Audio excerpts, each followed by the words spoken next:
Hello, everyone. Welcome back to Mindful English. I'm Sarah. And I'm Liam. It's great to be back with you all. So, Liam, I have a question for you, and I want our listeners to answer this in their heads, too. Okay, I'm ready. Have you ever felt like you are doing everything right? You're showing up, you're putting in the hours, you're doing the work, but when you look for results... There's nothing there. Exactly. It feels like you are running on a treadmill. You're sweating, you're tired, but you haven't actually moved an inch. Yeah, I think that is one of the most frustrating feelings in the world, especially for ambitious people, and especially for language learners. Right, because you put in so much effort to learn a new vocabulary list, or you study a grammar point, and then 3 days later, you try to speak, and you still freeze. And you think, what was the point? I'm not getting any better. It's that gap, the gap between effort and visible result. And that is what we want to talk about today. Why progress feels so slow, even when you are actually growing. And more importantly, how to keep going when you're in that gap. Because I think a lot of people quit right there. Not because they aren't capable, but because they think it's not working. Exactly. They mistake silence for failure. But usually, silence is just growth happening underground. I actually tell myself something during those quiet phases. Nothing is wrong. It's just invisible right now. So if you're feeling stuck today, this episode is for you. Sarah, let's go back to that feeling of the treadmill, running in place. Why do you think that feels so painful for us? I think we live in a world of instant feedback. If I post a photo on Instagram, I get a like in 5 seconds. If I send an email, I get a reply. If I play a video game, I get points immediately. Right. Action, reaction. Input, output. It's immediate. Exactly. But deep growth, real skill building, like learning English or building a career or getting in shape, the feedback loop is broken. You do the work today, and you might see the result in 6 months. Or 6 years. Right.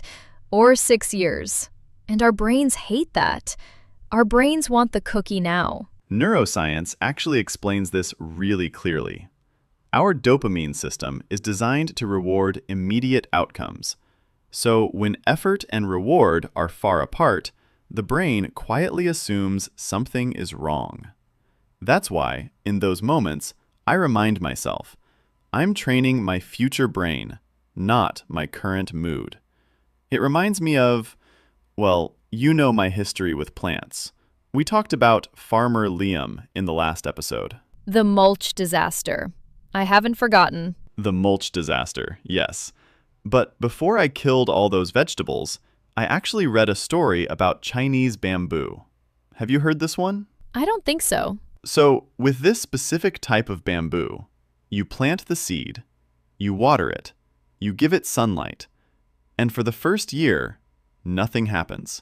You see nothing, just dirt. Nothing at all? No little sprout? Nothing visible. Then comes year 2. You water it, you fertilize it, still nothing. Year 3, nothing. Year 4, nothing. Oh my gosh. At this point, I would definitely assume the seed is dead. I would have stopped watering it 2 years ago. Most people would, because the feedback says, this isn't working. But then, in the 5th year, something happens.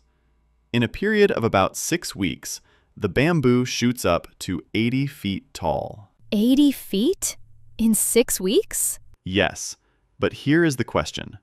Did it grow 80 feet in 6 weeks, or did it grow 80 feet in 5 years? Oh, I see where you're going.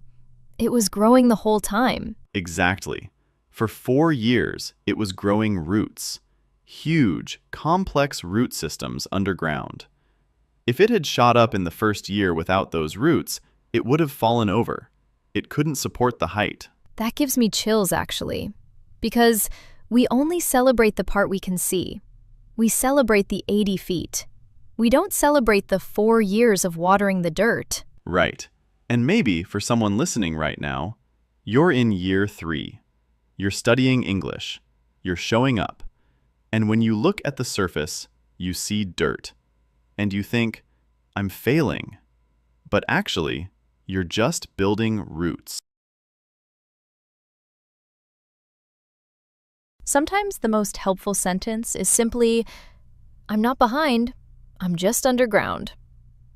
That period is often called the plateau. At the beginning, progress feels fast.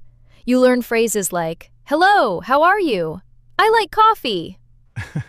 The beginner phase is addictive. You feel unstoppable. But then you reach the intermediate stage. You study for a month, and you feel exactly the same. That's the plateau. I like the word plateau, but I think this image helps even more. There's an analogy from James Clear. Imagine an ice cube sitting in a room at 25 degrees. It's frozen solid. You raise the temperature. 26 degrees, 27, 28. Still frozen. It looks like nothing is happening. But then, 32 degrees. It melts. The breakthrough. And the question is, was all that earlier heat wasted? No, it was necessary. Exactly. Most people quit at 31 degrees. Not because it isn't working, but because it's boring. Waiting doesn't look heroic, but it's often where real change happens. Do you remember those running shoes? Please don't remind me. Did you ever wear them? I did, just to walk to the coffee shop. That counts. It was my minimum viable effort. I didn't become a runner, but I became someone who walks. And that identity shift, that's the root growing. Let's slow down and review a few expressions we used naturally today. To hit a plateau. This means reaching a period where progress seems to stop. I've been practicing English, but I've hit a plateau. It doesn't mean failure. It means the results aren't visible yet. Another phrase, instant gratification. That's the desire for immediate reward. Learning a language is hard because there's no instant gratification. And finally, in the long run. This means over time, looking at the bigger picture. Sometimes saying in the long run to yourself is an act of patience.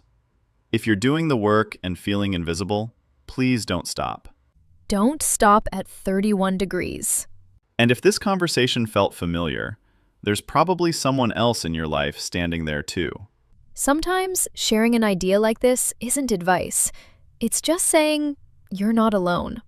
This conversation doesn't end here. We'll keep walking together. Keep watering the seeds. Trust the process. You're not late. You're just early in your roots. Bye for now.